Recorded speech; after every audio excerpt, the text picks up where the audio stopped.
Good morning, Andre here from Peak Motorcycles. This is day 11 of my tour of Kerala in 2023. So today, it's a day after a day off. We're going to ride from here at Varkala on the Indian Ocean, just up the coast to the Kerala backwaters in Alleppey. It's a much shorter day than the last few, so it's only 140 kilometres, and it's actually the penultimate day of riding. It came round really quickly, and then after that we've just got a short run from Alleppey back up to Kochi to return the bikes in a couple of days' time. So yeah, should be a hot one. Should be lots of towns. It's all built up quite a long way up the coast. Hopefully get some views of the ocean as we're riding, and yeah, really looking forward to another fun day on the bike. So here we go. So day 11, we're going from the Alleppey cliffs here in Varkala, and we're heading up the coast to Alleppey in the Keralan backwaters.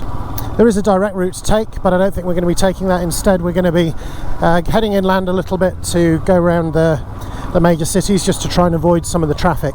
But it means that we'll have a little bit of coast road to begin with, and then we're going to head off. So yeah, hopefully there'll be a bit more mayhem in some of those busy towns, and we'll just see how it goes. One other thing to mention is that I've been riding with just the internal sun visor and the peak on this helmet for the trip so far. I know when I did my little review, I did mention that I'd try it with the other ones. I can't see me needing the clear visor while I'm out here, but I thought I'd give the gold visor a look for today, so you know, full halo. So I've been riding for a bit over an hour this morning, and one of the things I wanted to do on this trip was to try out this helmet. So I did a short video at the beginning of the trip describing everything that came in the box, and said I'd talk through how it actually worked when I used it. What you might have noticed that for every video up until this day, and this is day 11, I've actually just used it just with a peak, with no visor, and only using the internal sun visor. And it's worked really well in these hot conditions.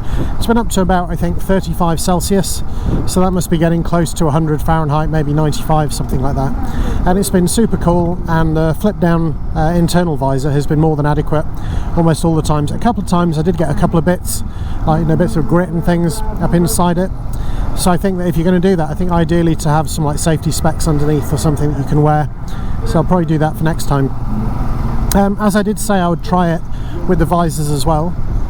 It seemed a shame to get to the end of the trip and not have done that. So this morning I've been riding with this gold coloured visor, which is legal in India apparently. It looks a little bit halo, if that means anything to you. If it doesn't, don't worry, it's maybe a cultural reference for the younger audience. And a few things I've noticed. First of all, I did wonder whether having the gold visor down and the internal sun visor, whether it would be too dark, and it honestly isn't. I've actually got both down at the moment. What it means is you don't have an easy way to have a clear visor, but with the weather forecast for today and the conditions we'll be riding in and the time we'll be finishing, I really didn't think that would matter. It's a bit like that bit in Airplane where he takes his sunglasses off and he's got another pair of sunglasses on underneath, and well, I can kind of do that. There you go. Haha. What I'm finding as well is that I can actually still ride like this and get that breeze through, and then I've just got that extra protection, that extra, I guess, sort of darkness from having the double visors whenever I need it. So yeah, so far so good. I am quite impressed with it. I did wonder whether having these two, you know, the two, only having the peak or a visor but not both at the same time would be a problem. And I'm increasingly of the opinion that actually it isn't if you're somewhere hot. I think if you're somewhere cold and you've got the clear visor and you need to lift that up to be able to reach this internal sun visor, because it's only got the catches on the side here, then maybe that's not quite so good. However, for here, it's worked fine, and I think if I go anywhere else it's going to be hot and dry again, then I think I'll probably take this helmet with me. I've been riding for a bit longer. Hopefully this is the end of the town riding, because that was it is fun trying to dodge everything, but it does wear a bit thin after a while. So now we've been on these more sort of country lanes for a while. Lovely road surface, not as many trucks, just very cruisy riding. Still quite a lot of locals out on their scooters, you know, kids going to school, people making deliveries, but it's just it's a much more relaxing ride, let's say that. Kind of mixing between having just the sun visor down and that one. It does get a bit warm with that one down, but it does make it quite a lot darker outside. We've just stopped for a short break, just to have a bit of salt and a bit of fluids, because it's not, I don't think it's any hotter than any other day it's been. It's just very humid as you come from the coast. So far I've been wearing this Knox Action Shirt with a base layer underneath it.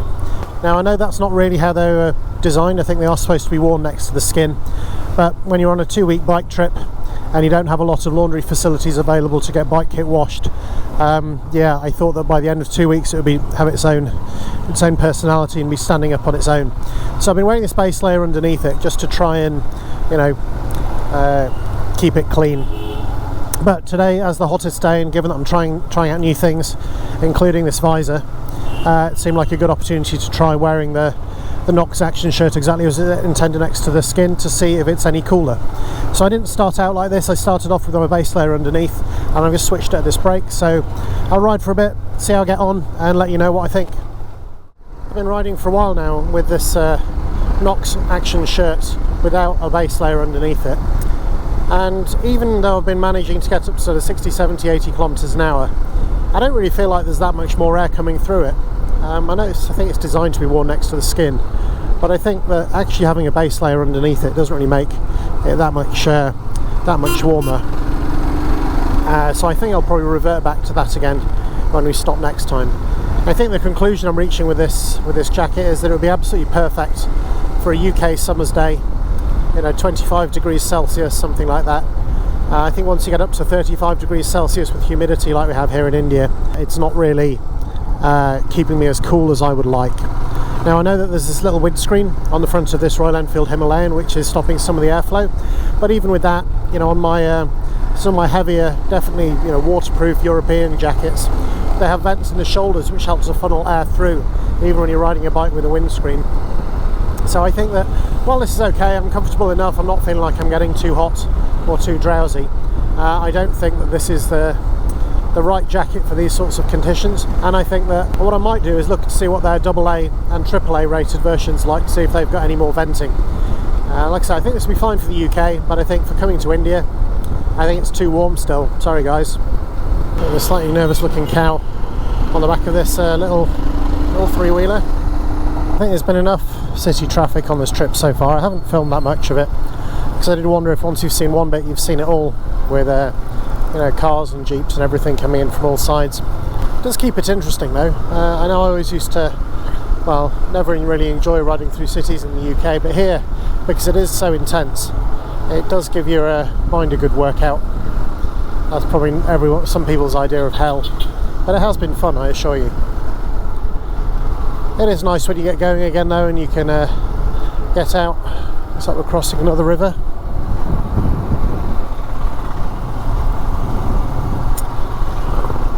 Yeah, definitely not at home in Edale now. Well, it's been a long, hot morning. I think everyone is absolutely roasting. We've just been going through these streets in the humidity and the heat. It's always been interesting with the traffic, but I think everyone's quite relieved to find this shady spot to get a bit of lunch, just to cool down a bit. I think they've done a roaring trade in ice creams. Not sure if everyone had one, but I think they've certainly sold maybe, well, at least 20 of them to the group that were coming through. Everybody else just bought salty snacks and the likes from them. So yeah, it's been an exhausting morning. Done about 100 kilometers, which means only 40 to go. So it should be a pretty chilled afternoon, and we should be at the hotel before too long. Just can't wait to cool down. I know that there's extreme weather warnings for snow and ice back home right now. And while, yeah, that's probably not great if you're there right now, oh, I'd love to have a bit of ice cold weather. Right then, off we go again. We're off again. Back on the road. It's just hot as for that lunch stop. In fact, today as a whole, it's just been really hot. And it's the heat with the humidity as well that I'm just not used to. But hey, it's better than being at work. So we've got about 40 kilometers left to go. And I think it's just going to be more of the same. It's just this sort of, not quite rainforest, but, you know, palm trees, some undergrowth here and there, the occasional town. So if there's nothing else to report, I'll probably just leave it until we get to the hotel. I'm kind of hoping that as we get close, there'll be some backwater video that I can record. But if not, I'm just going to leave it there for today. Or what I had in mind before I came to Kerala, it's just lots of water everywhere. Now, whether that's paddy fields like we have around here, or just crossing just a lot of what seem to be quite big rivers or waterways, or I don't know if it's where the sea is coming inland, make sort of saltwater swamps or something like that. But yeah, it's something to look at on this really hot and humid day. I suppose all the water around, that's what's driving a lot of the humidity. So this also looks a lot like what I thought Kerala would look like, just these big wide open waterways. You know, the sorts of rivers that a lot of countries only have one of, but we seem to pass over the top of one of these every now and again, you know, every couple of miles even. I suppose when they have the monsoons coming through here, there's a huge amount of water, not just to shift from here, but from across the subcontinent. And I'm sure that everything that flows away to the west, everything that falls on the Western Ghats, has to come out here. So that's why there are just so many large rivers and just so much water around. It is quite beautiful in its own way. I am just still extremely warm, extremely hot. So after a couple of hours of nice back roads, we now looks like we're back in amongst the towns as we get closer to Alleppey. I think they're up on there on that road signed the Alleppey. I think that's the new spelling or the new name or the local language name for it. So only 14 kilometres to go, 9 miles ish. I'm sure we'll be there before we know it. We've just got to get through a bit more of this traffic chaos to do so, but I'm sure it'll be fine. We've made it this far, what else could go wrong? Definitely feels more built up, and the fact that we've got a 2-lane highway or dual carriageway out here tells me that there must be a lot more traffic here. It's been an alright day. I mean, it's probably not one I would have chosen, but sometimes when you do these circular routes, there's always the day when you have to make up some time and maybe go somewhere on a road that isn't ideal. But it's been fun to go through the cities. It's been fun to see what's going on here. These buses look like they're going to do some crazy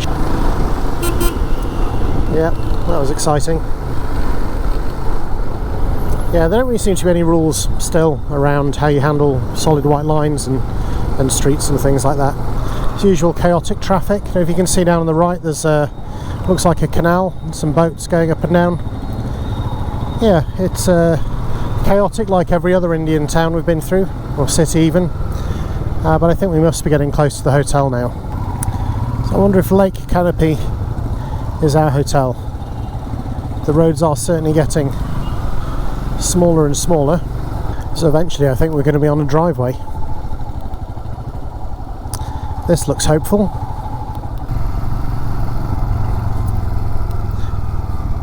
Aha, so here we are at Lake Canopy. This must be the hotel. Now, I did wonder if we were going to be right in the middle of town, but this looks like we're somewhere out, I'm guessing, with a view of the lake. This should be the perfect place to just unwind for a couple of days.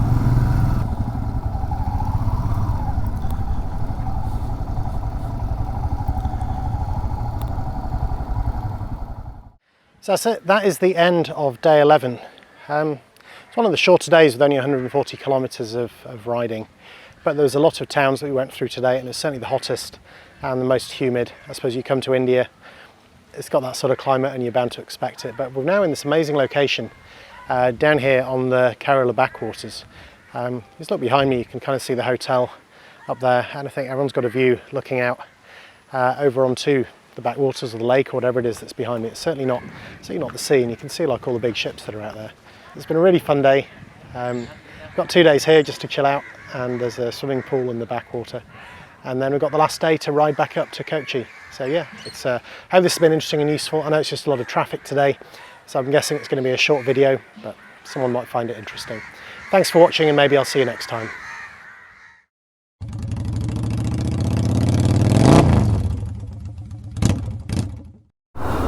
Now there's a bus that will not let me go. Haha. So yeah, it's been a really fun day. Local wildlife now.